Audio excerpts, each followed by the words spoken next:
Howdy, this is Jim Rutt, and this is The Jim Rutt Show.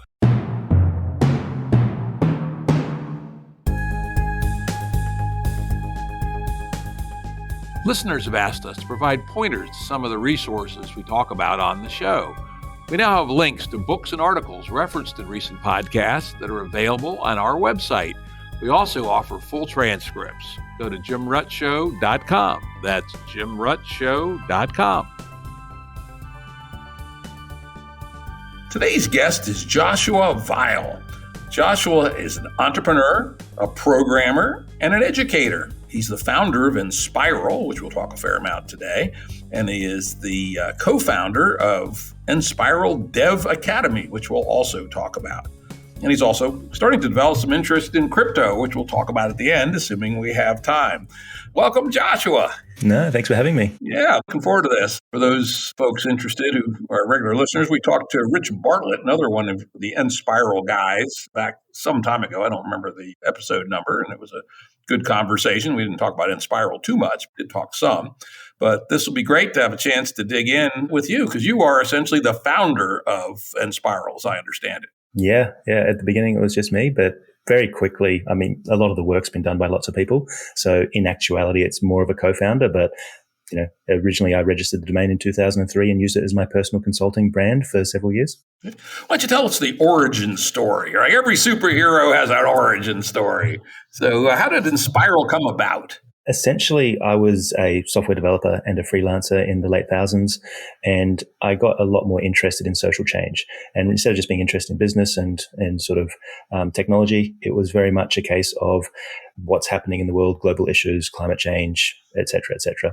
And so I basically started volunteering for lots of charities, climate change, youth leadership, environmental issues, supporting myself as a freelance programmer. And I started to meet a whole bunch of people who were really driven to make a difference on global issues, but were kind of like financially under-resourced. And as a freelance software developer, I felt quite luxurious in that context. So I basically shifted my personal consulting company to a collective vehicle to help people who want to change the world get high-paid contract work. That was the core idea of Enspiral. It was just like, find people who really care about the same sort of issues, help them have more self-sovereignty through higher-paid livelihoods, and see what we do together. So it sort of started out as a band of developers and freelancers, and it sort of morphed into this community of friends growing social enterprises together and businesses focused on impact. Had a big theme of self-management and non-hierarchical organizing from the beginning. And so how do we work without hierarchies and bosses, et cetera, was a big theme for us all along, as well as how do we start businesses? How do you help your friends with livelihood? So it's been nearly 11 years now since that transition. And now I kind of think of Enspiral as like a group of friends who help each other on their various projects. And it's kind of like, Rich is doing micro solidarity stuff, and who in the network wants to help out with that, and leaning in a little bit more than you would with just, say, friends in a regular entrepreneurial community. So helping people with sales or with advice or with recruitment or with your time.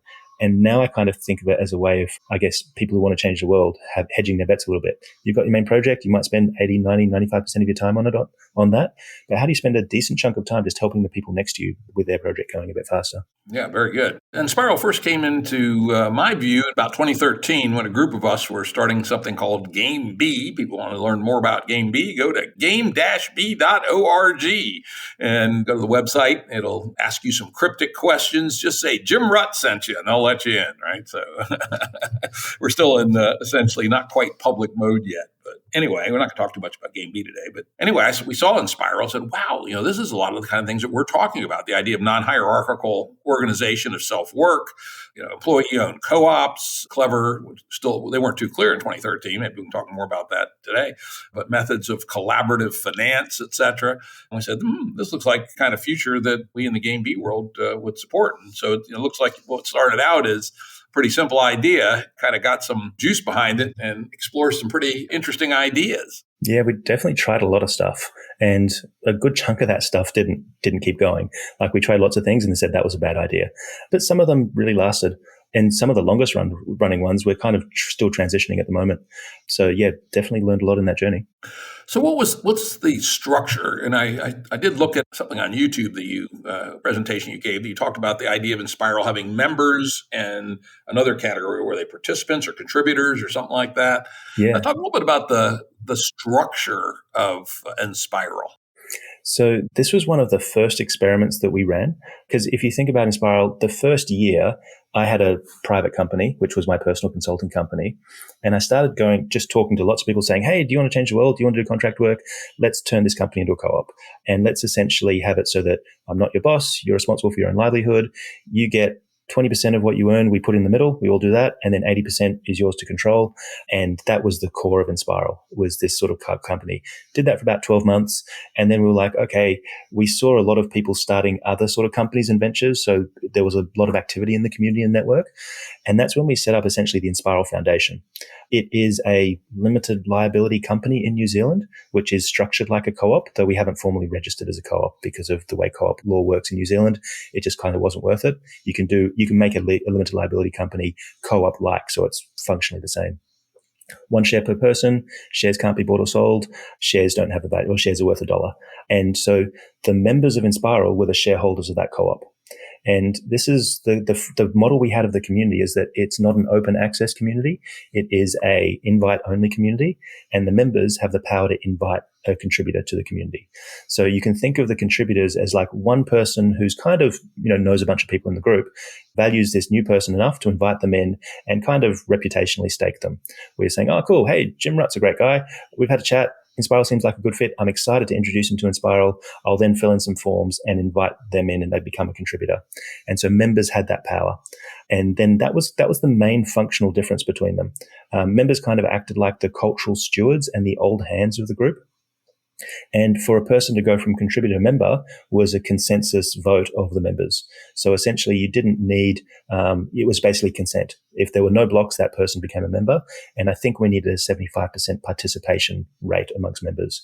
This naturally limited the size of members because it gets exponentially harder to add people the more members there are. So we saw the natural size of members kind of cap out at 25 to 40.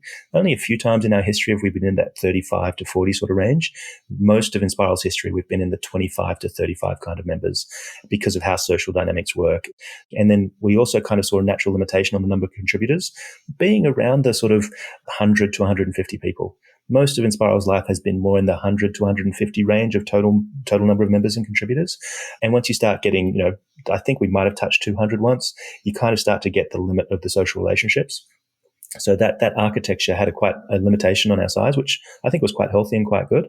It had some negative consequences as well, but that was the member contributor sort of core, I'd say, real structure of the group. And we just used a New Zealand limited liability company to, I guess, manifest it legally. And it's only right now that we're actually dissolving membership, that we're saying, actually, some of the limitations we don't like as much. We want something new. We don't yet know what the new thing is, but the members are basically, we're dissolving that role and we're starting to look at new ways that we can still do a gated invite only community, but we want more people to have the power to invite people in. And we don't want it to be, you have to jump over this hurdle to have all the members say you are now a member to get that power. We think there's a better solution out there. Yeah, it's interesting that you guys more or less accidentally converged on the famous Dunbar number of 150. Yeah. Robin Dunbar, the evolutionary psychologist and anthropologist who has put forth the theory that in hunter-gatherer societies in particular, but he also finds many, many examples in the modern world, essentially our cognitive limitations in the ability to manage social relationships seem to imply the larger size of our communities at about 150. And that once you get much beyond that, our brains just aren't up to it, right? So we need apparatus, things like hierarchies and structures, et cetera, to get beyond it. Sounds like you guys essentially are yet another example of Robin Dunbar's rule. Speaking of which, Dunbar was on our podcast in August. So if anyone's interested in what Robin had to say in great detail, check it out at jimruttshow.com. Cool. Interesting. So this move to rethink Enspiral, is it around wanting to be able to grow past the Dunbar number of 150, or what are some of the motivations for this rethink? I'd say there's several. I would say we've probably gone through 3 or 4 big reinventions of Enspiral over the years. Some of them were done really well. Some of them were done, they could have been done much better. In Enspiral history, there's this concept of the refactor, which was a very painful change, which we didn't do as well as we could have. And So some of the things that we didn't like about this approach, it wasn't so much this limits our size, because I think a lot of us are like, maybe Enspiral gets bigger, maybe it doesn't. We're more interested in like open sourcing what we've learned and seeing other people copy it and do their own thing, and just, build their own sort of communities of 200 people. And maybe we learn how to have relationships as communities of 200 people with each other. That's quite an appealing, I guess, philosophy for a lot of us, rather than how do we make the Enspiral banner work for 5,000 people or 10,000 people. Seems like a problem. Yeah, some people might want to solve, but it's not a high priority. It's not your passion by any means. Yeah, but we do see people starting like Enspiral communities in Europe and in Australia, and how we have relationships with each other is like whatever this community wants to be naturally is what we'll try and make it work. And there's some attraction to making it work for 300, 500 people perhaps, but it's kind of, I think the jury's still out about how interested people are in that. But the main limitations, I think, were things like members, as we've all grown older together, members became more of a social club, which is just like, oh, this is where I catch up with my old friends who I have known for several years, and we've been through lots of things together. And it was a really comfortable group of people. And it kind of it wasn't just there's a natural limitation when someone becomes a new member of like, oh, if there's 50 people who need to not block that decision, then that's harder than if there's 20 people to not block that decision. That functionally the numbers change, but also the depth of relationships those people have change as well. Do I really want to invite this person to my old friends club? It's kind of what membership became, rather than do I want to give them power to decide who joins Enspiral. So I think as it aged, it became less suitable for its task over time. That was one sort of reason. Came like an old hippie commune, right? Some of the ones that are still surviving, they've been together 30 years and they don't really want any new people coming into their club, right? A little bit like that. It's like some of that vibe. I don't think it embedded itself, but we kind of got hints of it. It also became a little bit depowering for all the new contributors. It's like, it's the whole, tyranny of structuralists kind of thing. It's like, while it was a formally named role, people didn't really know who was in it. They didn't know what they needed to do to join that role. And it kind of felt like there was the Illuminati controlling Enspiral when you show up. And it wasn't super empowering, and wasn't the vibe we wanted people to have when they join. The vibe that we had in the early days and that we really valued was like, oh, there's a lot of things happening. It's kind of a bit chaotic, but it's very liberating. And there's a lot of opportunity and trust put in new people to change Enspiral itself. And it kind of felt like people who joined, and were still sensing their way around, had limited opportunities to say, this is how I want to make Enspiral better. And there were lots of invisible and social dynamic kind of barriers in there, which we thought membership reinforced. This is just my take on it. I didn't lead this transformation. There were some other members of the group who did, and they've got much more nuanced analysis of what's going on. But my takeaway was that it was there were social dynamics that we didn't like, and we don't have a plan for what we're going to put in its place. We do have a plan for dissolving what's there currently and creating a bit more chaos, a bit more space. And then there's people who are sort of, I'd say, starting to swarm around the idea of what comes next. But we want to make it so that that's not just the members who decide, that that's open to everyone in Enspiral who's interested in designing the new thing can get together in that work stream and create something new.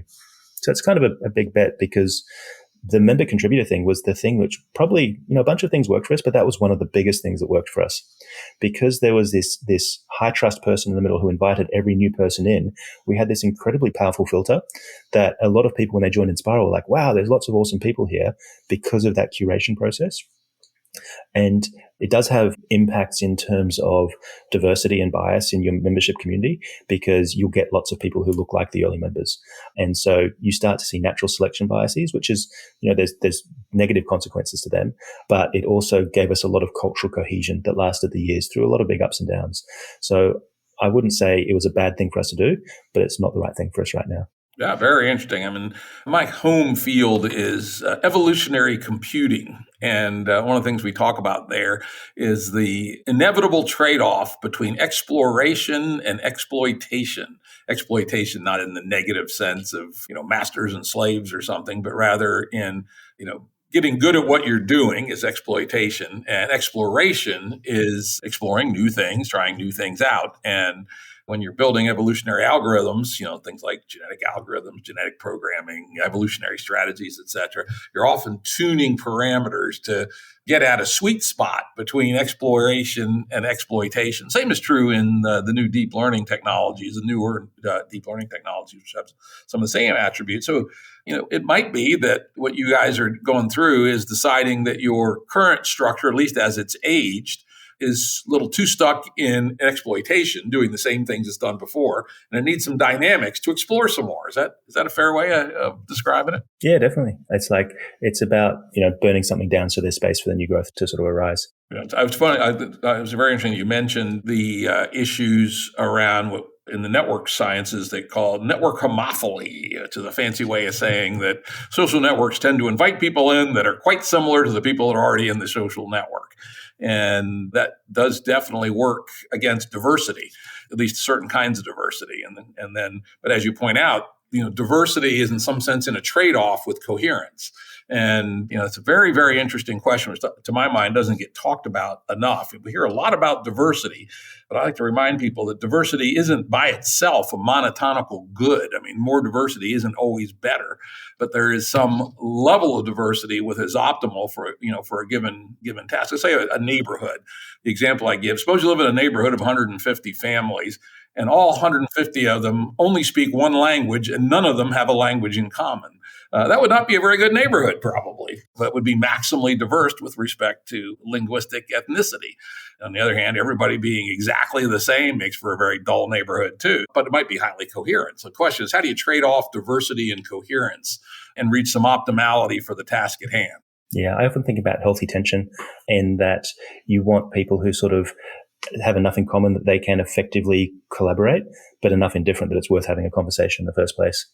With my other hat with Enspiral Dev Academy, we're training programmers, and we do a lot of work intentionally to increase diversity in the technical space. We've bumped into a bunch of research about the amount of diversity that's optimal depends on the task at hand and depends on the size of what you're trying to accomplish. Because on one hand, a lot of when people argue for diversity, often they're arguing for fairness. I just want people to have a fair go and have similar opportunities of people who have different sort of backgrounds. But when you're looking at innovation tasks, more diverse is better than not. And that the more people who have got the same life experience, they've got more blind spots and they'll be less creative and less innovative. So particularly for tech or communities who really value like research, development, innovation, you want people with quite different experiences. But you also always need to keep selecting, I think, for some coherence, but also doing work to build coherence.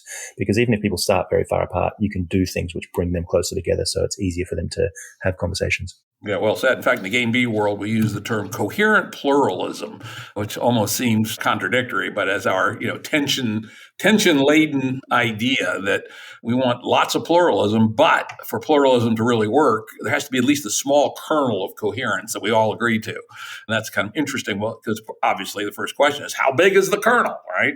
And if you're not careful, the kernel ends up being too big and you're all the same again. So trying to keep the kernel as small as possible, no more than 5 or 6 statements is what I like to drive for. And then being very clear about the fact that outside the small kernel, let pluralism reign, right? And tuning that correctly is an ongoing task, which I don't think any of us really know the answer to. I like to point people to the work of Scott Page at the University of Michigan, who's done some of the very best scientific work on the value of diverse teams. And if you haven't checked it out, I'd strongly encourage it. One of the things he has found in his quite strong empirically based research is the most important for most business tasks is viewpoint or experiential diversity. And that's really the thing one should optimize for. The current fad towards nose counting type diversity will often bring in some viewpoint diversity as well. It's by no means a one-to-one correspondence. So I would say from a social benefit perspective, there's some benefit to nose counting diversity, but not necessarily for efficacy. And so it's useful to look at what another one of my friends, John Chisholm, calls holistic diversity, including the classic nose counting diversity, but also including viewpoint and life experience diversity, et cetera. And too often when we hear the word diversity, the only thing we think about is the nose counting diversity, which is only frankly, a fairly small part of optimizing around organizing this tension between coherence and pluralism, but an important one. Yeah. One of the things that has become apparent for me, the more work I've done in that space, is that we're kind of at maybe a happy coincidence where the morally right thing to do, which might be around the diversity for fairness, is very aligned with the smart optimal thing to do, which would be diversity for efficacy. And I think that those two things going together means that, we're just seeing a lot of people, compound interest in that sort of space. People get payoffs from doing it, so they do more of it. Absolutely. And it's certainly true. Let's talk a little bit about Enspiral Classic. I realize that you guys are rethinking all that, but you guys did have a pretty good run in Enspiral Classic, like Coca-Cola Classic. Right? And remember, when they went the new Coke, it was a failure, right? Just worth keeping in mind. But under Enspiral Classic, you described this idea of 20% went into the core. Now, was that for both members and contributors, or was that just for the members? So Enspiral Classic was pre-members and contributors. So essentially it was people showing up, mostly programmers, but some designers, some salespeople. And the general idea was, and I was super inspired by like Ricardo Semler and just a lot of the like Clay Shirky's Here Comes Everybody, and just the idea of, okay, maybe the internet and the communication mediums we're getting now are giving us a new nervous system with which we can design different organizations. So we can start to really design organizations in quite a different way. Essentially, how do you do a company without bosses is what we tried to do. And that became like, how do you make everyone kind of self-sovereign for their own small business unit within the company? And how do you do that while keeping it, solvent and legally compliant, etc.? So that turns into a freelancers cooperative. And essentially the rule, like when you said before about you've got your core things to build coherence, like here's your 4 or 5 statements, and then here's all the things which are just, whatever. Often I think about how do you make it so that those things are memorable and people act on them every day? And they're not just a list which you refer to once a year and say, oh yes, that's a good list. And so the 80-20 rule was kind of just like a shorthand for when you earn money in your business activities, what's the default for how much you give to the core, which is collectively governed about doing things that benefits everyone, and how much do you keep privately, which is not your money. Like on the screen to actually get paid from your 80%, there was this big slogan along the lines of like, take what you need and use the rest to change the world. So it was very much like, this is your autonomous budget within the business unit you control, and you can pay yourself with it. You can hire people with it. You can invest in whatever you want in the business. As long as it's legal, you control it. And that was kind of the core idea of Enspiral Classic in the Freelancers Collective. It turns out like that wasn't a sustainable model, mostly because we weren't paying enough for business development, and we incentivized the people on contracts more than we incentivized the people getting the work for it, and also the people doing the work of building the community and leadership. Because if you look at a traditional consulting, typically 50% goes to the people on the, doing the work, and more like 50% goes into making everything else work.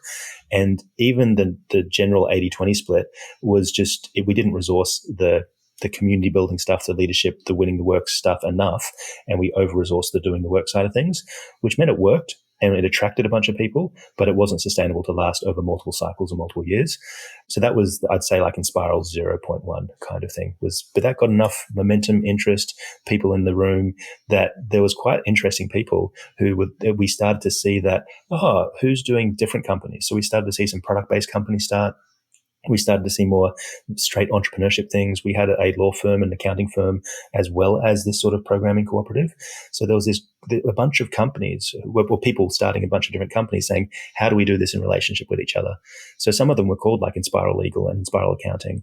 Lumio launched about that time. Buckybox launched about that time, which was software for food box distributors. And so they started so we had some tech-based product companies, we had some service companies, and that's when we sort of launched probably Enspiral 1.0, which was the members, contributors, the Enspiral Foundation, a bunch of people doing different projects, but all sort of with this core idea of just like, let's help more people work on stuff that matters. Let's help people quit their jobs and either start a business or work in a business or be a freelancer, and spend their career working on the stuff they most want to work on, rather than just helping a commercial entity or a government entity succeed in their mission because you need the paycheck. That was the key sort of aligning idea in that Enspiral 1.0, I'd say.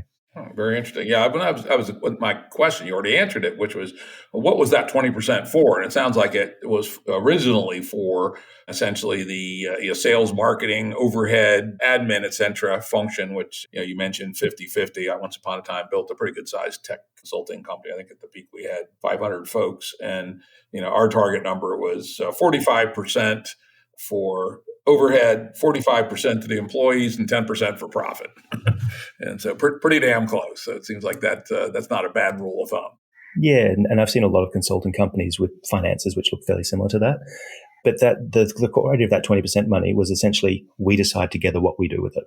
And so that might be paying some people for some back office support or spending it on, mission centric things that we wanted to do. It was collective money was the core idea. Now, when you get to the product companies, and this is a famous problem, usually one I advise against. Part of my role is advising entrepreneurs and small business folks, tech business people. I generally advise against combining product and consulting companies on the grounds that the people in the consulting business feel like plow horses being exploited by the product people. Those goddamn product people are wasting the money that we're so hard doing, writing our, doing Oracle for goddamn banks or whatever the hell it is they're doing. And there's huge animosity and ends up fighting and usually ends up with the company splitting and spinning off into two separate business units or the whole damn thing failing. How did you guys deal with the tension between product, which requires forward investment, versus consulting, which is sort of a you eat what you kill kind of business? We kept them completely separate. So there was no subsidization from the consultants to the product businesses. The product businesses were financed separately. So if an individual consultant wanted to, help fund Loomio in the early days, they could invest or donate money like everyone else could. But we didn't take any of the collective money and start to use that to subsidize the product businesses. So keeping them independent from day one. One of the dynamics we did see, though, was, okay, you've got a programmer who's in a job. They come to the consulting company. They start earning good money. They build up a bit of runway. They stop consulting. They go into a product company. We saw several people do this, which basically strip mined the talent in the consulting company. And it just meant that it was like under-resourced. Like people didn't hang around for lots of time because no one would really want to build that company. This is where we saw a similar dynamic when we started the first Enspiral space. So 2011, took on a lease for a big co-working space and essentially underwrote that. That was some of what the core money did with Enspiral services. Lots of people wanted to work in a co-working space around social enterprise. There was a gap in the market in Wellington at the time, and it became quite a vibrant hub. No one wanted to run that business. It was an orphaned business, which lots of people stepped up to out of obligation in the community because we like this space. I'll shoulder the burden a little bit. No one was excited by it. We iterated a couple of times, eventually shut the space down. I think our consulting business had a similar story. No one was really like, the work I most want to do is run a consulting business. Lots of people did that because I want some money or I want to help people get some money. And like in the early days, I subsidized that business quite a lot just by doing free sales work. So what I was doing before Enspiral was like, I was probably billing 20 hours a week, and I was doing 20 hours a week volunteering on climate action and all these interesting projects. Then I just took that volunteer time and I just started volunteering for Enspiral. So essentially doing free sales work, free project management, and so on. It just unhealthily subsidized. Well, I don't know if it was unhealthy or not. It didn't that consulting business worked great for attracting a bunch of people and making Enspiral possible. Without that initial activity, Enspiral wouldn't exist. So it helped us, but it also was not sustainable because I couldn't then go and find someone to replace that energy I was putting in. And I didn't want to run a consulting business and no one wanted to run it. So eventually, after 5 years, we shut that business down. And so that was the arc of like Enspiral Services as the programming cooperative. So I think it was 2016, 2017, 15, somewhere around there, that business shut down as a sort of cooperative entity. Interesting. Yeah, because that was going to be my other point was in these hybrids that I've seen, not only is there this tension, but the very best talent tends to want to go to the product companies, which, as you say, tends to strip mine the consulting business. Very difficult dance. So I see you guys were unable to actually make that dance go for a long period of time.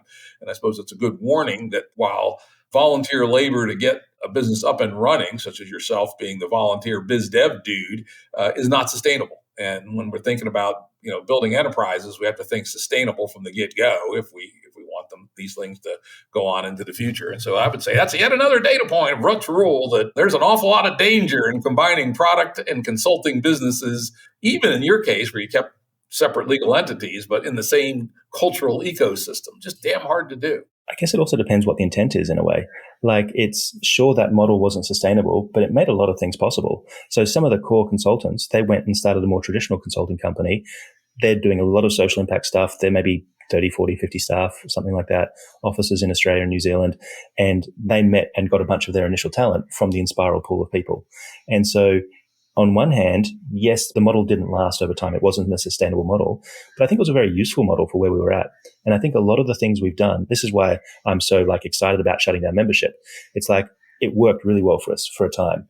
it's not good for our next stage. If we burn it down and let something else grow, it's really an exciting opportunity. So when we shut down the co-working space, or we shut down Enspiral services, it's natural to feel that failed, that remorse, that wasn't a good idea, that was bad, etc. But also, all of the things those experiments made possible just open up this horizon for us, which I think is really exciting. And so it's like, if you're going to do lots of crazy experiments, you've got to get really comfortable with like shutting the experiment down, getting your learnings, being grateful for those learnings, and figuring out what you're going to do next, because the only constant is change. Like it. Let's talk a little bit about the product companies, the ventures, I believe is the terminology you guys use on your website. As I mentioned in our pre-show chit chat, my first real encounter with Enspiral is I signed up to be a beta user, an early beta user for Lumio. And we tried it out in the GameB world and concluded for various reasons it really didn't suit our needs at the time. But so how did something like Lumio get started? And especially, how did it get funded within the context of this bigger cultural ecosystem? So Lumio was essentially, I'd seen a co-housing group in Auckland use consent-based decision-making. And so it was basically consensus, or most people call it consent, I find, in the sort of organizing space. And it's essentially, how do you have discussions and how do you front load it so that you have more community building alignment in the decision-making process? So you need less community building in the execution phase. So that's the sort of theory of it. And how do you make a space where people can have the authority to block a decision and say, I'm not comfortable with it, here are my concerns, and so on. And it's got lots of healthy community vibes, and it's got lots of trade-offs and consequences. So we were using that process for a lot of our decision making. This was at the time of Occupy Wall Street. So there were a bunch of Occupy people camped on the Wellington City Council lawns, and they were trying to do consent-based decisions because they were using consent decision with their hand gestures and whatnot in the camps. Yeah, the Graeber consensus process, right? Yeah, and then they wanted to basically have consent decisions between camps around New Zealand. And so a couple of them were talking about, we want this tool to exist. And we were kind of culturally aligned. So we had a meeting in a coffee shop with like Ben and Rich and maybe John Lemon as well, but there were a couple of people who in that initial meeting. And the story I've heard from them afterwards is like, they came to us to build the software and we said, nah, but we'll give you a desk and we'll help you build it. And so they essentially jumped in and made Lumio. So it was kind of like a cultural meeting between a bunch of tech entrepreneur, social enterprise people and a bunch of Occupy Wall Street activist type folks. And that was the cultural origins of Lumio. Different people in Enspiral jumped in and put in lots of sweat equity or sweat labor into getting it launched. That was one way the community funded it, was just people who had been building up some revenues in the consulting businesses jumped in and sort of used that personal runway to just volunteer on Lumio. I think their initial crowdfunding was like $10,000, which was a donation-based crowdfunding campaign. And my memory is a bit hazy here, but I think that was the first funding. There might have been $100,000 donation campaign followed on from that. And those are the numbers that I think were the initial seeds. Then there was some impact investors coming on, and how do you build a company and take investment? And essentially they were really trying to crack we want to build open source software. We also want to build a sustainable company which pays devs to ship it. And there's a team of people who've been just working on that for over a decade now. And, Lumio today is sort of where it's gotten to. That's an interesting question. And one of the places where the rubber really meets the road. You mentioned, external investors. How do you bring external investors in without developing the shit show culture of Silicon Valley venture capital? I think a lot of it's about expectations and just how you structure those deals. So, for example, I'm not super familiar with all the investment terms Lumio did. So it might be a question for some of them about how they actually structured that. But the impression I've had is that they structured their deals where they weren't bringing on investors who are like investing with an exit in mind. They're not like, okay, my investment thesis, and a lot of Silicon Valley folks is like, okay, I'm only interested in 10x venture returns. They're the ones who pay the bills. If I get 9 failures and 1 10x, I win, kind of numbers, or what doubles and triples and however they talk about it. And if that's their investment thesis, they're always pressuring for just growth on everyone. I don't care if you've got a sustainable company. I'm going to push you to 10x because that's what I need. And they just got investors who didn't have that thesis. They got investors who are like, if you build a successful company and you build positive cash flows, you can pay us out of cash flows over time, is the model of the investors they've found in that business. And however they structure it is kind of just the details. It's really just alignment of what you want to build. And that's I think, just finding people who share whose investment strategy matches what your business strategy is.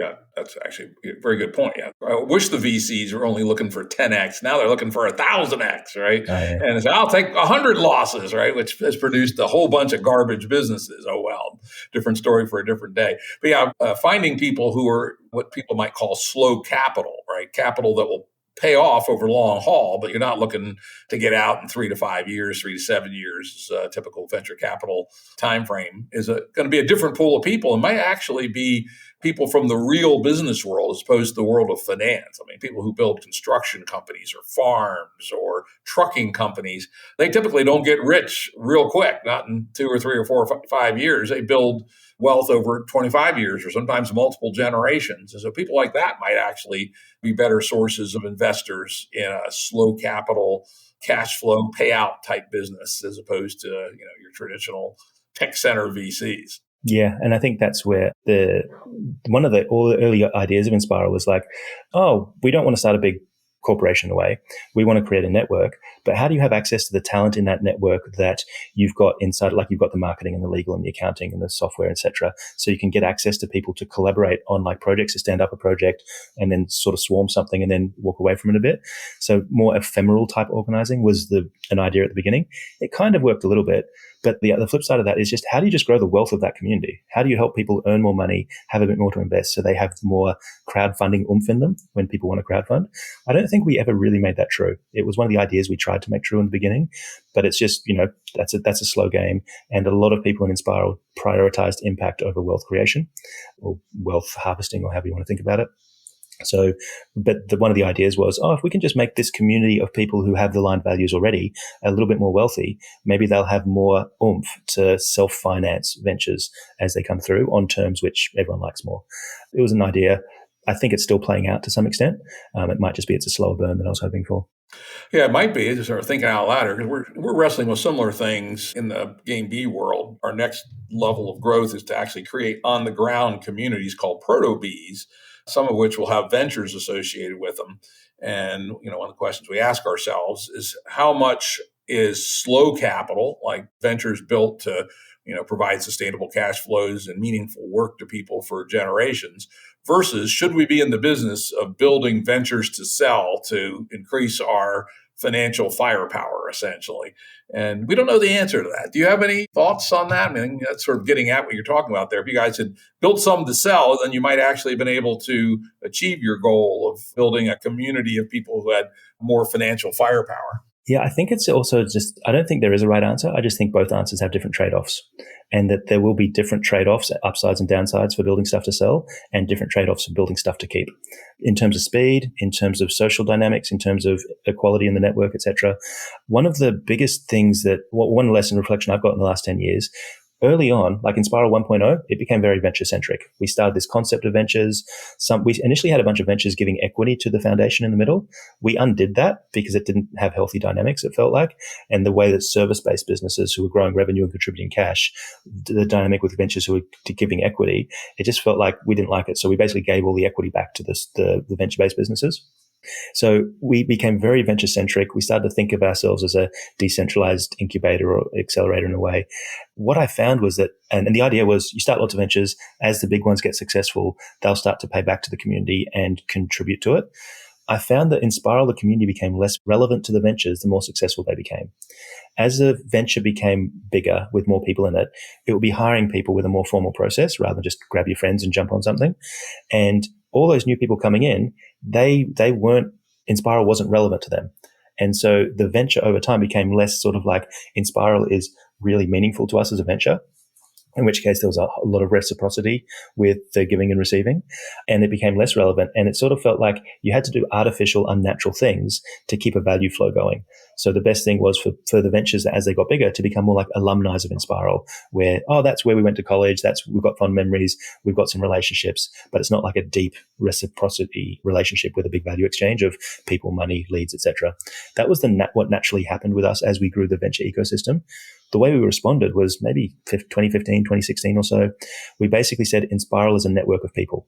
We're not going to think about ventures as part of Enspiral so much. And this is where I think some of our public comms has lagged behind our internal conversations with each other, where most people I know in Enspiral think of Enspiral as a network of people. Some of those people do ventures. Some of those people have jobs. Some of those people do freelancing. That's beside the point. It's really just about the people and how we help those people optimize their time and have the most impact. And some of that's got venture relationships in there. And I don't think we've properly resolved this conversation internally. I think we still, talk about Enspiral Ventures a little bit when really we are just a network of people. But that was how we responded to that dynamic, which was ventures became more successful. They drifted away. That felt natural and good. We don't want to try and have clawback mechanisms where there's an unnatural flow of resources to the community.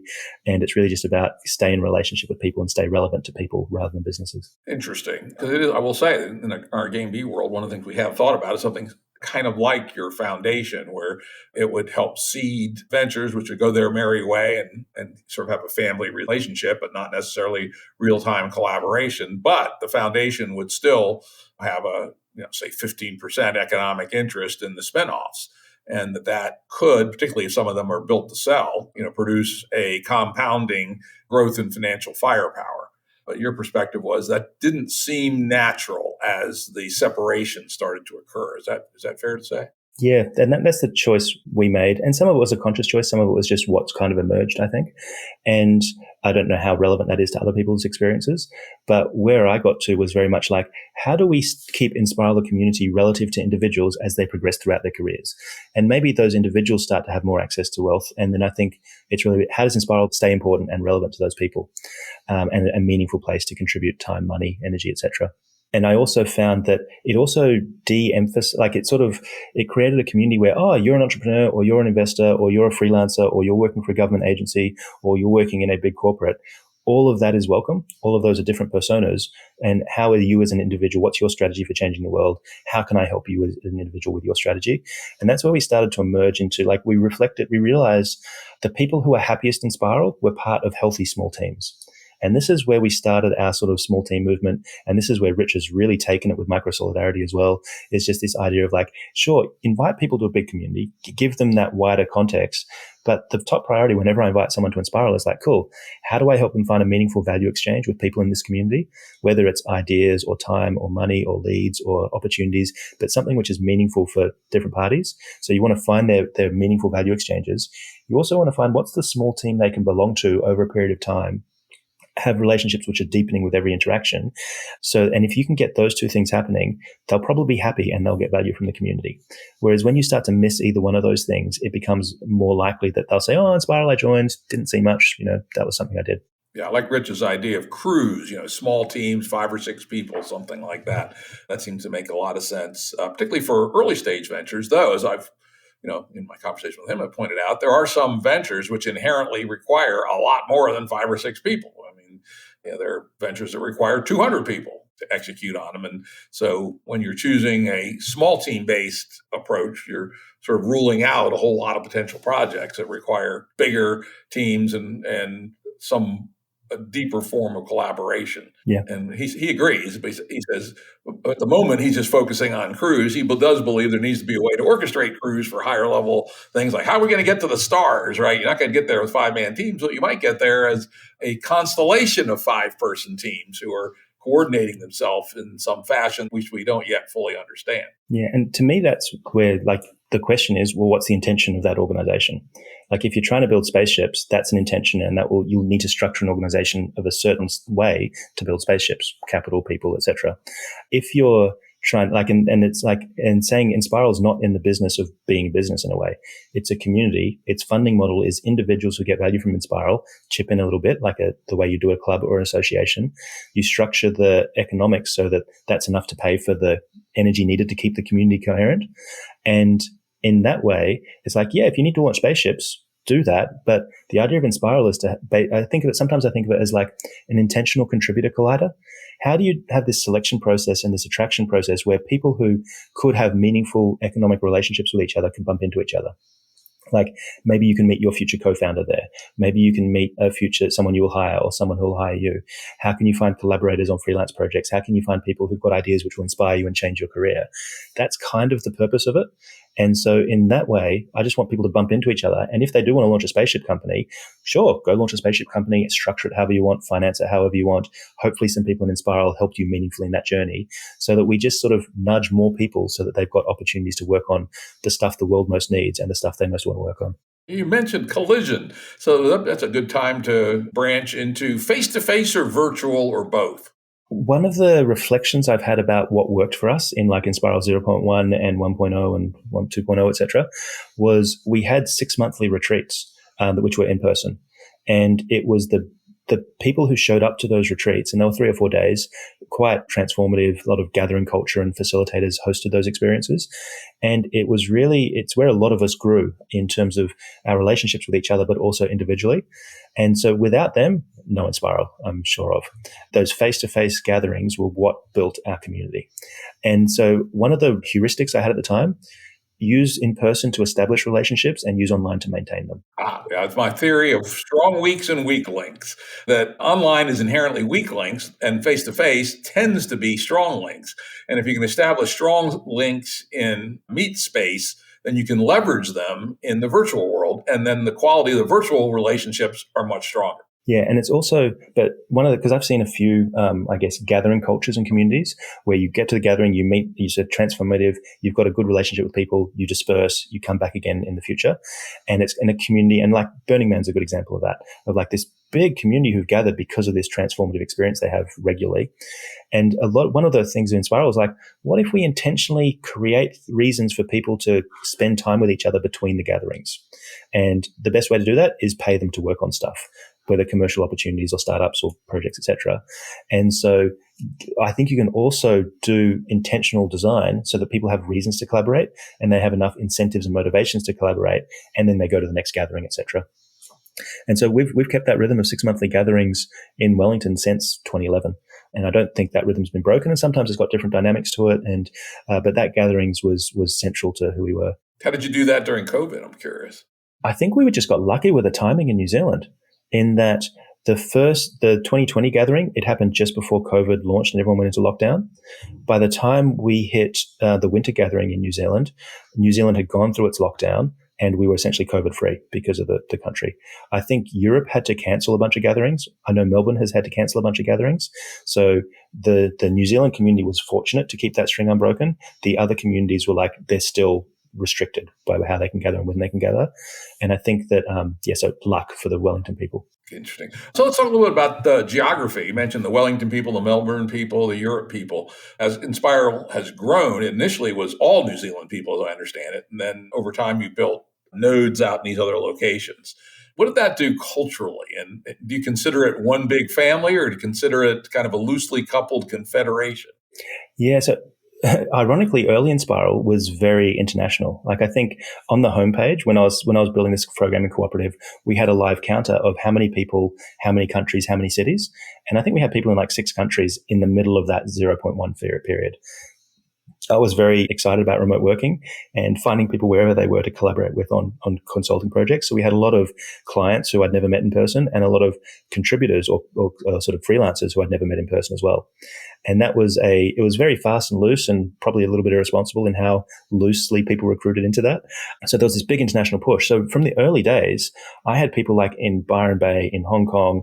There were some people who translated Enspiral into like the name into Chinese and said, okay, let's use this in Hong Kong. And there were all these people like, I want to start Enspiral where I am as a local chapter. Every one of them fizzled. It didn't work at all.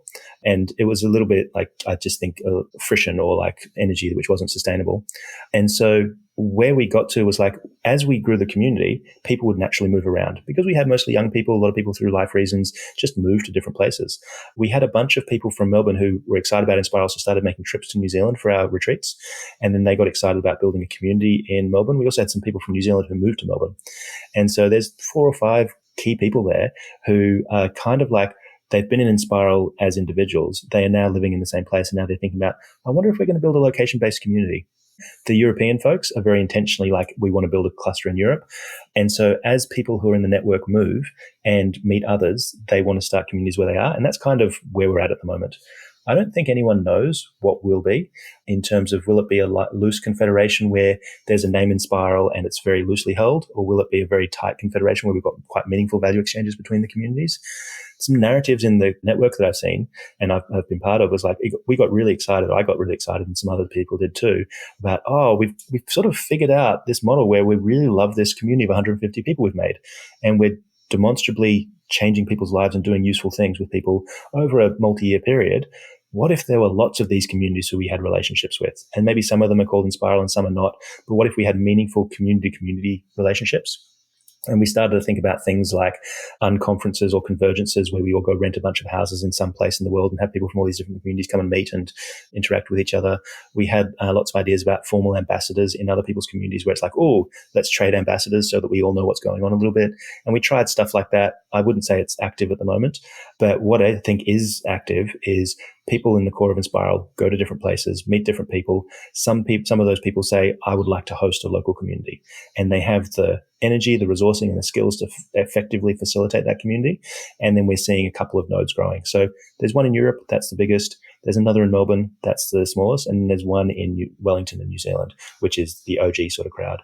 And interestingly, sometimes I've noticed less energy in Wellington and more energy in Europe because all these people got exciting building energy there and there's more, different hosting. And sometimes Wellington can be a bit sleepy. And other times it wakes up more. It's interesting to see how that changes. Cool. Yeah, it sounds like you're doing it in exploration mode. Let's see what happens kind of thing, right? Without any great doctrine one way or the other. I think that's the essence of Enspiral is like, let's have lots of ideas and let's not be afraid to try stuff. And if it doesn't work, let's stop doing it and let's keep the stuff that does work and just kind of iterate on that, which is, I think that's worked really well for us. And I expect we'll keep doing that as long as, we're called Enspiral. Cool. Let's talk about one of those things, an idea. Golden Panda. What is it? And talk a little bit about the trajectory. Yeah, so when I was talking about we noticed the people in Enspiral were the happiest when they were in small groups, we started this idea of pods. And it was like, let's make a small team. I had a bad habit and some of us had a bad habit of like making up names for stuff. And so instead of calling them small teams or whatever, we called them pods because we wanted to open up a namespace. And so better or worse, we called them pods. Some of them were like learning communities. So we have at the moment, there are some people who host a pod formation process. Every 6 months or so, they say, hey, we're forming a new round of these things. If you want to host one, put your hand up. If you want to join one, here's the list, hit them up and you might join this small team. And some of them are like reading a book together. Some of them are talking about particular ideas. Some of them are just like, we're just a peer support pod and we help people with whatever they're working on. Usually they're the 5 to 8 things. So they're very closely matched to Richard's Cruise in micro-solidarity. And some of them are more meaningful. We had this idea of livelihood pods, which was like, we'd shut down Enspiral services, this big cooperative of freelancers. We didn't like the model. We shut it down. Maybe we can have these small cooperatives of 3, 4, 5, 6 people who essentially pool their income and talk about how they want to allocate it amongst them. Because that's a hard problem to solve with 30 people. It's a much easier problem to solve with 3 or 4 people. So Golden Pandas started its life as a livelihood pod. Me and 3 other people who were doing quite different things in quite different time zones said, let's take all of our consulting income and so on. Let's put it in the middle. Let's start to pay each other the same salary I think we did. And let's have a bit left over where we decide what we're going to do with it. So it's kind of like the essence of the consulting company, but just on a small scale. So micro co-ops would be one way to think of them. Livelihood pods is the word we used as a way, because one of the things I really liked about the early days was like you had some really good, social support where it's like, if someone didn't have a contract, you would give them some work from this core pool to work on some internal things. And so you've got this smoother sort of income, which was quite hard to manage with lots of people. But with a few number of people, you could also do things like, people could try different things. So Golden Pandas, we were a livelihood pod. We tried to do a bunch of different ventures around. We did a lot of, self-management consulting work. We eventually said we don't want to be a livelihood pod anymore. Mostly because we were all in different time zones, we were all in different sort of fields. The amount of cohesion wasn't sufficient to keep that particular group together. I know some people who did start livelihood pods around that time who are still going as a livelihood pod.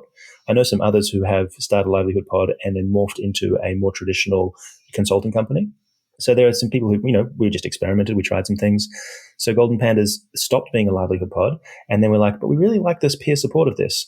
So we basically became a little bit of like a investment pod together. We kept chipping in money, But so we paid a subscription to the company. Then we started sort of investing it and pooling it a little bit more. And at the moment, we're just going through the process of shutting it down, where we're saying like, the overheads of running this company aren't worth the gains of it. So the company itself is closing down, and we are moving towards just like an unregistered pod where, hey, we like connecting with each other regularly and doing some coaching. So Golden Pandas is reaching the end of its life as a commercial entity. And it was a really good learning experience. Tried lots of things, learned lots of things. And I'm really happy to shut down the administration of just another company that I'm involved in. And I'm celebrating that one. But also the people who have been on that journey with me, we're great friends, and we still connect, and we still get a lot of value from just like coaching each other about what's going on in our sort of professional and personal lives. Another good example of experimentation, and sometimes they work, sometimes they don't, sometimes they don't work, but they work, right? Yeah, as you might say, right? And I would just say most of the time they don't work. Very few experiments have gone on to be like in a lineage, like, oh, this thing started and it continued and now it's successful. But more often it's like the things which are successful are inspired by the failed experiments. Makes sense. One of the things you mentioned when you're describing Golden Panda was that you experimented with the idea of equal payouts. Mm-hmm. How did that work? How well did it work? And what was sort of the cultural pluses and minuses? Testing my memory a bit here, I think it felt okay, and it wasn't the core sense of friction between us. Like the thing which didn't work so well was everyone was working on, there wasn't enough opportunity to collaborate commercially amongst the 4 people in Golden Pandas. The contracts we were doing, there was some collaboration, but it was small. And so the conclusion I took away with was like, I still think livelihood pods and micro co-ops or whatever you call them is a good idea. I still like the idea of being part of them. Like as a freelancer, if you're just doing your own work, you know, a lot of people do that, but there's some advantages to doing that with a group of people. So my takeaway was you need to have people who are freelancing in the same sphere. They're doing the same type of work for the same type of clients, and they're doing that remote, like they're doing that all around the world. Or you've got people who are doing different work with different clients, but they're doing it in the same time zone and they meet up in face-to-face regularly. We had neither. And I think that's where there wasn't enough oomph to keep Golden Pandas together. I think if we had have been all in the same time zone, all meeting up for like a regular weekly and a regular monthly kind of thing, even if we were doing very different stuff, I think it would have had enough cohesion to keep going as a form. Or if we were doing the same type of, we were all programmers, or we were all management consultants, and we were doing that internationally, different time zones, then I think there would have been enough oomph to keep it together. So that's my conclusion on that experiment. Yeah, it makes sense. I happen to know a little group locally here that by your metric should have good prospects of the future, is that they're all physically in one place, though some of them work from home some days, and they have probably 50% of their revenue comes from one anchor client who they all work for. So that provides a fair amount of coherence, but they also have individual tasks. And sometimes 2 of them are on one contract, sometimes just one. And so they have some of both, essentially, of what you're talking about. Yeah, no, it's great. And the other reflection I've got on that is that, because if you look at the traditional like family business model of a consulting company, you often have the people who started it and they've got equity, and then you have a bunch of people who show up and maybe they get promoted to partner level and maybe they get a smaller slice, and you've got a bunch of people who are sort of on salary. And it's a really common form you see in the sort of economic financial world. And it's what I start to think about when we're doing these different livelihood co-op sort of things is like, are there some people who have a different level of engagement, ownership, responsibility, impact than others? And how does that get reflected in the way that you structure things? Because expecting everyone to be just like equal ownership, equal commitment, and so on, it doesn't really work. People kind of have, some people just show up and they're just here for 6 months or 12 months and they just want to earn some money. They don't want to take responsibility. This ties back into my bigger reflections around self-management in general, and people who want to take responsibility and act like adults, and people who want to have more of a parent-child relationship with authority figures. Mm-hmm. Yeah, talk about that a little bit more. In this particular case that I'm thinking of, the original founders all have equal equity, but some of the additional people they've added on either come in with much less equity, or, as you say, are, hey, I'm just a role player, I'm here to get paid. So clearly people differ on that continuum. But I want you to wrap on a little bit about that, the difference between people who want to take responsibility and people who don't. Because, I think about even my own life, as a startup entrepreneur, there were obviously times I took responsibility and enjoyed taking responsibility, but there are other times in my life I was looking for a paycheck, right? So it's not unreasonable for people to fill either kind of role. I think it's highly contextual as well. Like it's not a case of people's personality indicates they're going to act one way or another. I think a lot of it's about their stage of life, what they're up for with this particular project, and also how that project is configured. Because if you think about people who are just there for a paycheck, often that's because they don't have the opportunity to earn meaningful equity, etc. And so the way they respond is it's not just because that's their choice and that's where they are. Some of the biggest things because we did so much work on just like non-hierarchical organizing. How do you work without bosses? How do you sort of decentralize power? And some of the things, one of the most useful, I guess, narratives I had internally was that a lot of people are conditioned to basically show up to a community and say, okay, who's in charge? I'm going to find who's in charge and I'm going to orientate around them. It's just like one of our biggest social heuristics, and some of it's quite innate to being human, and some of it's deeply conditioned by school, work, and family, etc. And someone told me a story about they're looking for a parent-child relationship. They are trying to act like a child and relate to a parent, where the parent knows more than they do, has more access to resources than they do, has more power than they do, and they are trying, and also more responsibility than they do. And they're unconsciously looking for a relationship where I am a child, you are a parent. That means I have less knowledge, I have less responsibility, I have less access to resources. And also, it's like you can see a victim mentality naturally emerge in that space, where it's like, or a permission-seeking mentality. I will do something, but first I will ask an adult for permission, is deeply conditioned in all of us from childhood. And so when people are engaged in like permission-seeking activity, or they're orientating around that thing, often I would start to think about, okay, if someone is in childlike patterns, how do you invite them into adult-like behavior? And likewise, if someone is in parental type patterns, how do you invite them into adult-like behavior? And it's really culturally challenging to get people to be comfortable with being in an adult-to-adult relationship, where I'm not taking responsibility for you, but I'm not abdicating responsibility for you either. It takes a lot of personal maturity to do that. And I think a lot of what I thought about with Enspiral and designing a lot of our systems was like, how is everything nudging people into an adult-to-adult relationship instead of parent-child relationships? That's a very good insight. That's a new formulation to me, but it makes a lot of sense now that I think about it. As you no doubt know, there have been a number of attempts to systematize non-hierarchical management. Things like holacracy, sociocracy, etc. And so, I guess a two-part question: one, have you looked at those alternatives on one side, and two, have you written down your process someplace that you could share with other folks? Yeah, so yes, we absolutely engage with sociocracy and holacracy and a lot of the methodologies we've bumped into. And I think there's it's felt like there's been a renaissance in sort of decentralized management culture over the last sort of 10 years. And one of the reasons why I'm attracted to the crypto space at the moment is that some of people who are doing like decentralized organizing are doing that with smart contracts and DAOs and so on. And there's a lot of garbage there, but there's also a bunch of interesting things which I see as an intersection and a bumping in point. My personal philosophy with every one of those management theories is just like, use it as a picking ground for practices. Don't try and look for it. I've never found any of those methodologies to be sufficient for what we want to do, but I've found them very rich for individual practices, resources, and ideas. But I also say it's like that's not unique. Like I've got a lot of inspiration from like military theory and how militaries organize themselves. And there's a lot of stuff I don't like about that, but there's also some really good practical ideas just to copy. I've got a bunch from agile software development and the technical space, and a lot of stuff from entrepreneurship, and a lot of things from how like religious organizations organize themselves culturally. You can draw inspiration from pretty much anywhere there are humans. And I just encourage anyone who's interested in designing or curating alternative forms of power, culture, etc., cast a wide net, take inspiration from anywhere you want, and weave it together in a way that makes sense for you based off sort of practical results from trying things. I don't think there's one ideology or theory which is mature enough just to copy wholesale.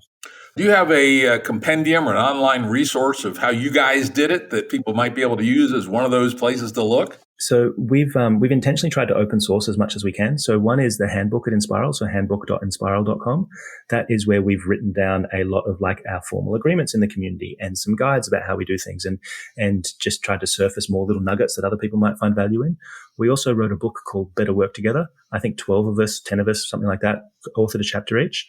And that was a lot about our reflections and experiences of growing Enspiral. Great. That's a good place for people to look because, as you say, I'm the same. I've looked at a lot of these things, and there's not a one I've seen yet that says I'm going to adopt this hook, line, and sinker. On the other hand, I found great ideas in many of them. So it's a good thing to do, is to look around and see what other people are doing and pick and choose what you think might work for you, put it together and see what happens, and evolve and adapt and learn on the fly. It's all basically all we can do at this point. Well, let's move on to your current, as I understand it, your one of your main activities is the Dev Academy. Tell me a little bit about the history of that and where it's at, and what the special sauce is there at the Dev Academy. So essentially, it's a programming bootcamp or a immersive programming training course, and we try and take people from never programming to 15 weeks later having enough skills to get a job as a junior developer for a tech company. So it's very much in education sort of space. There's a lot of these that launched around the 2010s or so in the US. Programming bootcamps are kind of all around the world now. We partnered with one of them called Dev Bootcamp and learned their methodology and curriculum in 2013 or so. And we launched in 2014. And so it's essentially cohort-based education, where we have about 20 students and about 4 or 5 teachers, and we run them through a prep phase for 5 weeks and then an immersive 9-week boot camp, which is just like spend all your time coding. And we try to cut out as much waste as we can in the education space, so that instead of learning things just in case you'll need them one day, you learn things that you will definitely need tomorrow, kind of thing. So that is, and it's all about giving them the skills where they can get enough skill that someone will essentially hire them to continue learning. And that's the sort of strategy of it. So we've been doing that for 8 years. I think we've run 70-something cohorts now. We're getting up to our 1,000th person will graduate tomorrow evening. And so it's definitely a journey. We learned a lot about integrating with New Zealand government education funding and all that sort of thing. Team of about 30 people now. And that's been the main venture that I've been involved in for the last 7 or 8 years. Yeah, what have you learned about what works and what doesn't? And because it seems to me a very interesting way to upregulate people's economic capability. Take somebody who maybe a college dropout or has a degree in medieval history or something, and turn them into a tolerable entry level dev in 15 weeks. That's pretty remarkable. Yeah, and so some of it, one of the most useful things for me has been, there's a lot of research about how to optimize learning environments. If people are laughing, they're going to be learning faster. I have gotten funnier with every cohort. At least my perception of my humor has increased.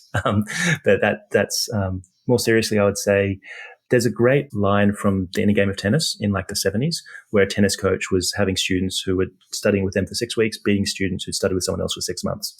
And this idea has changed pretty much everything about how we think about education. Most students who were studying tennis or learning tennis didn't learn how to play tennis. They learned how to chase the ball. The way that he got better results, he just cut away chasing the ball. So this is a shorthand for us. Whenever we're looking at what a student is actually doing in their day-to-day work, we ask ourselves, are they learning how to code or are they just chasing the ball? And whenever they're chasing the ball, we find ways to cut it away. So essentially, it's a way of removing waste in education. And a lot of this comes down to like, what do they need to know? What do they really need to be able to do to add value? And what can they backfill later on? Like if you look at, say, data structures and sorting algorithms, it's traditional computer science 101 to learn that stuff first. You don't need it unless you're designing sorting algorithms. If you're a real programmer in the workforce, you will use someone else's sorting algorithm. You'll download a library and just use it. And you don't really need to know how it works. You need to know that it's a domain you could learn, and it's good mental exercise. But if you're training a programmer to get a job, that's something you can just cut away straight away. And likewise, if you look at things that traditionally aren't taught in computer science, one would be like source control. It's like using Git and source control and version control and so on. You don't really learn that. You learn that on the job. And it's one of the things which increases the barrier for onboarding a junior dev. It's like, they've never used Git. Okay, I've got to teach them some basic things now. So when you're looking at more traditional education, we just try and cut away the stuff which is not necessary to be productive, while still pointing to it and saying you need to learn this because, as a dev, you're going to be learning for the rest of your career. Do the online computer science things and backfill a lot of that knowledge, but do it once you've got a job, rather than spending money and spending time to do it before you get paid by someone. And so removing waste is probably one of the biggest things, and learning just how much waste there is in education. Because I always thought it took 3 years to train a programmer. And if you look at someone who's self-taught over 1 year, you'd be really skeptical over what they could do. And it wasn't until I was in San Francisco seeing the Dev Bootcamp grads present their projects of like 15 weeks of education, and they're presenting stuff I would be happy if my junior devs shipped. And the level of like code quality and testing they were doing on things was just like, I was like, wow, I had no idea it could be done that fast. And so that it gave me a lot of hope of just around like, if you just lean into it and really try, you can cut down a lot of waste. I also learned a lot about The reason why that hasn't been done before is because of like institutional inertia. The way universities are funded, the way education's done, the way it's a ticket of cultural progression in a way rather than a preparation for work and this gets into the vocational versus academic sort of things. And I think that's, but a lot of those institutions evolved in a very different context where it's like, you can't just go online and find access to pretty much all of the world's information. So having a longer period of horizon broadening education through books kinds of makes sense. So that's some of it. I would also say that the more we've grown in the business, the less wacky and experimental we've become. And this comes into when I'm working with our students, we often think about learning versus performing. In a learning environment, you will take more risks, you will throw away your work, you're just focused on your skill development. In a performing environment, you kind of care about the result and you will sacrifice your learning in order to perform well. And most ventures are more performing environments than learning ones. Enspiral is designed as a learning environment. It's like, I don't really care. I don't care as much about how well Enspiral performs. I kind of care about how much we learn and how much we grow as individuals. And initially with the Dev Academy, I brought too much of that energy to the business, tried too many things, too much waste, too much failure. And we kind of became a little bit more traditional every year, where it's still deeply, kept true to our values around social impact and well-being and looking after our staff and students and so on. But it also, we just took less risks when doing things, took smaller risks, and really just scaled up the things which worked for performance rather than for learning. When you say performance versus learning, maybe I'm not quite reading correctly what you're saying. Because if I want to hire a entry-level dev, I want them to have learned a bunch of things because my project is probably not likely to be the same project they did as a student project when I think performance. So could you unpack that for me a little bit? Maybe I'm misinterpreting what you mean when you say learning versus performance. So I want them to be sufficiently knowledgeable. I want them to have done actual projects. They know what it means to get shit done. On the other hand, the fact that they did project X, which is almost entirely not like my project, is much less important than the skills, the insights, and techniques that they mastered along the way. Absolutely. So for our students, it's all about learning and it's about zero performance during bootcamp. I kind of don't care what they build. They're going to throw it all away. And it's all about how they grow and how their skills grow. And the most important skill is how to learn and how to be comfortable showing up to a technology and not knowing how it works and then learning enough to make it work and do what you need to do. And so that ability to get comfortable and also to get good at, it doesn't take you 2 weeks to engage with something for the first time and ship something. Maybe you can do it in a week or 3 days and you can orientate quickly in unfamiliar environments. That's the skill I most care about in our grads. When I talk about learning and performing, I'm talking more about the staff and the business. So for the business, I care more about us performing well rather than innovating or making up new stuff. Okay. Sorry. That's what I thought, because I figured I must be misreading what you were saying, because I was reading that you were teaching the students with respect to improving their performance rather than their learning. And I said, that seems sort of ass backwards to me. That does not sound like what you're trying to do. Absolutely. You're talking about your own operation. And that makes much more sense. Which means, as you mature, you experimented a bunch and now you're starting to come in back to the exploration versus exploitation. You've learned enough that you know how to do what you do well. Now, I'm just going to ask you a dumb question. I'm a sporadic programmer these days where maybe once every 2 years, I'll strap on some course. Not some course, something that I want to do. And, the most recent fairly big projects, I wrote a mobile game called Network Wars that's actually doing pretty well, surprisingly. It took me about 2 months, I was just programming every day for 2 months for about 4 hours. And I actually, oddly, chose to use a language I'd never used before, C#, close enough to some other languages I'd used, so it wasn't a particularly big barrier. But as a sporadic programmer, I live and die by Googling for things, right? Do you formally teach devs how to use Google as the developer's friend? Absolutely. And I would say that learning how to quickly sift through the world's information to find the thing you want and how to back out of irrelevant paths and find the thing you want is a core skill. I don't think we teach it academic, do step 1, do step 3, do step 4. We just do it a bunch and we model it a bunch and we normalize it and say, when you need to do something you've never done before, the first thing you do is search for examples. And then we try and help them develop a taste for this feels like a bad example I'm going to walk away from. This feels like a promising one. And how do you quickly pass that information is we train vocationally rather than academically. I love that because that's to your point that we're living in a new world, right? When I was learning to program in 1971, the professor just threw a Fortran 4 manual on the desk and said, "Read it, kid," right? And then Yeah, just start hacking away. And then they taught us a little bit. But with the world of Google, I mean, how much code do you get from I get lots of code from just examples in Medium articles and stuff. Cut and paste, boom, boom, bam, done, right? And that is actually, I was interested. It sounds like you guys are on that this is actually a core skill, particularly for an early dev when your fingers don't yet know everything they need to know, right? absolutely. And even when they do, most of the interesting problems have been solved by somebody before. And so orchestrating the intellect of the world is actually a core skill in being a dev. Yeah, and this is where one thing I'd say is the first thing I teach our students is like never copy and paste code you don't understand. It's like, yep, copy paste it only if you understand every line of it. If you don't do that, like type it out and learn as you go, because otherwise you can just really hurt yourself in the future. And so learning like when do you copy and paste, when do you not, I'd say is a key part of like, yes, that is good. I understand it. I will use it versus, oh, I'm going to slow down and I'm going to spend some time researching so I don't dig a pit for myself. But also it's a case of like, this is where I think where I took a lot of inspiration from technology is that open source, where it's like you take your best ideas, you share them with the world, has made the field go so fast because you just get this evolutionary pace, which is incredible, as opposed to I'm going to take my best ideas and hide them and keep them secret, which is where most industries actually work. And so I think helping more industries work in that space, and this is why we were so committed to like publishing our stories and sharing what we learn in open source, because I think the more people are doing that in alternative management sort of spaces, sharing their best ideas, making them easy for people to copy. Because if you publish it and no one reads it because you published it poorly, or if because the way you've explained it is not easy to copy, it's like it creates more friction between the ideas sharing around. I was really inspired by Agile, where a lot of people, like they put up a big tent and a right level of abstraction about a manifesto. And then people just started having all these practices and it became really messy. But people were kind of just copying practices from each other, calling it Agile rather than all doing the same thing.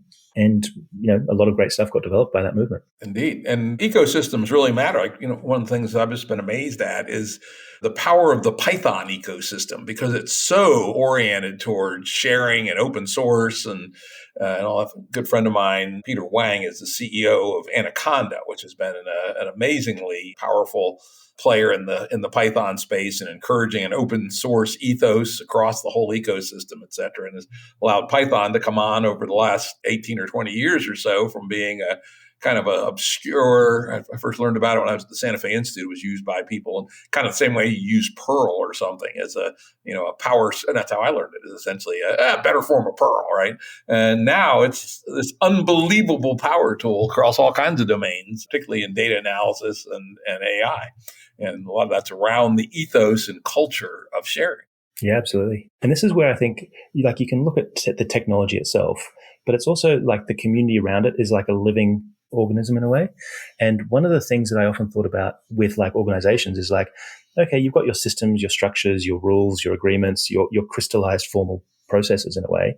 And you could take one group of people and put them with that experience or with that crystallized structure, and they would have a very different outcome than if you took a different group of people with exactly the same structure, which is where like one of the phrases that comes from Māori in New Zealand is around like the people who built the house are built by the house.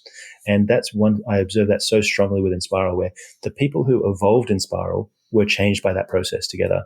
And it's the combination of those two interplays which make something alive and organic, so that it's not like, and this is where it becomes so important, like, oh yeah, you can copy practices, you can copy the crystallized structures from other groups, but it's the human grapple and evolution with them which actually makes your living organization what it is.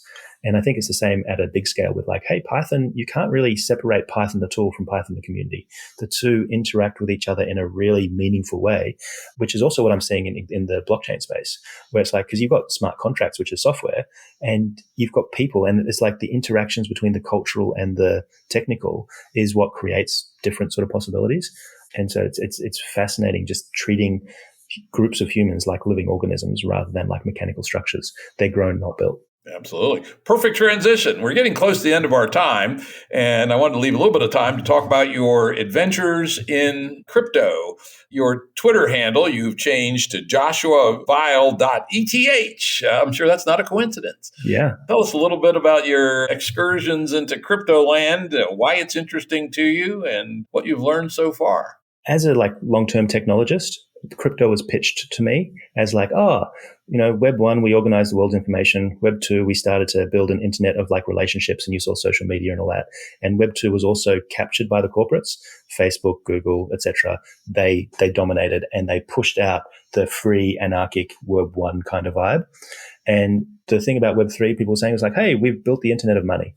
You can now build programmable money. So as a technologist, open banking was around for a while, or pitched for a while. Hey, you can API to your bank account, you can write code and it can interact with your money. Never really happened because banks weren't really interested in doing it. And it's still chipping away, but as a programmer, I can't get an API into a lot of that stuff. I can get an API access to all the blockchain things. So I can actually write code which influences and moves that money around, or money-like stuff, in a way I've never been able to do. So just as a technologist, that's interesting to me.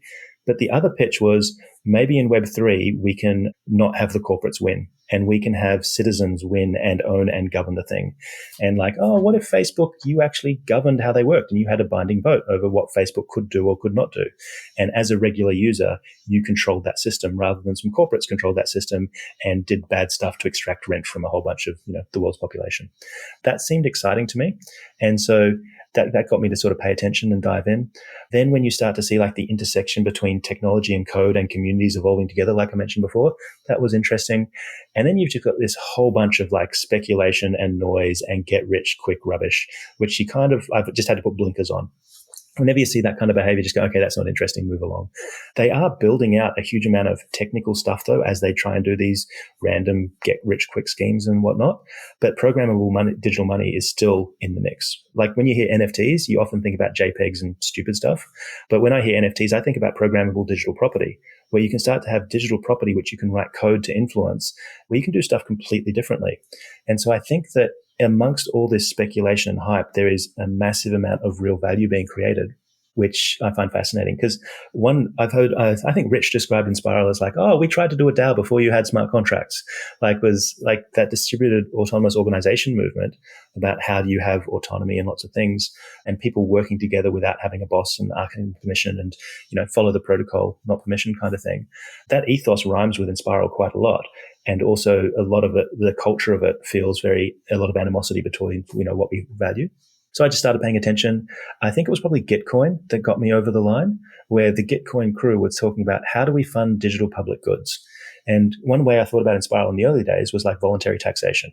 How do you have people who contribute to a commons or a community-based thing because they value what it stands for? And Gitcoin is trying to do that for the whole of the blockchain space, where it's hey, everyone, this stuff is only possible because of all the open source tech people have built, because of all the public goods people have created that everyone benefits from. You should all chip in to fund this. And they're kind of trying to make funding digital public goods cool, or in my language, they're trying to make voluntary taxation cool rather than just private gain. And they're succeeding. They, every round they're doing, they're getting more money going towards funding open source developers to build digital tech. And so I saw a lot of value alignment between what the Gitcoin crew were doing. So I started showing up there and engaging in that community and getting inspired by it. And then I just started finding these communities and niches. There was an art collective called EcoDAO who were trying to get artists funded to make art for environmental impact. Raise some money for an environmental cause, create art, which sort of makes points about. And then that's quite close to my heart. I've done initially what got me on the whole journey of sort of a more social impact was an art exhibition in Paris, where there was this photography stuff which just changed the course of my life. And it was this artist talking about, ecological ideas, which made me say, oh, maybe there's more to life than just making money and making tech. Maybe I need to make an impact in the world too. And that art exhibition changed my life. So seeing a DAO and a group of people saying, let's fund artists to make ecological art, I find that quite meaningful, and I want to show up to that group. And it's a not-for-profit DAO, so it's quite different and so on. And then just finding other niches and developers and so on. Also seeing a whole bunch of our graduates through Dev Academy as new technologists saying, oh, I'd like to learn about some blockchain stuff. I've heard about it for reasons. And I started a crypto coding club to help them learn more about it. So that's kind of what's got me interested. I've heard people pitch quite big ideas, such as corporations have shaped the last 400 years of our society. And like limited liability companies were an idea which did not exist at some stage. And they grew to be one of the dominant paradigms or forces on this planet. Maybe DAOs are an evolution of that, and they'll be the big thing which shifts the way humans collaborate over the next 400 years. And the idea of having protocols or money or things you can engage with where you're not applying for a job and you're engaging in communities in very different ways, that seems interesting. I don't know if it's true, but I don't think it's untrue. It might be possible. So there's all that stuff sort of bubbling around, and it just seems like quite an interesting opportunity one of the things I learned from Enspiral was like, the stuff we did, it works really well for a 200-person community. And I don't think you just do more of that stuff to get to a 2,000-person community. I think you have to do quite different stuff.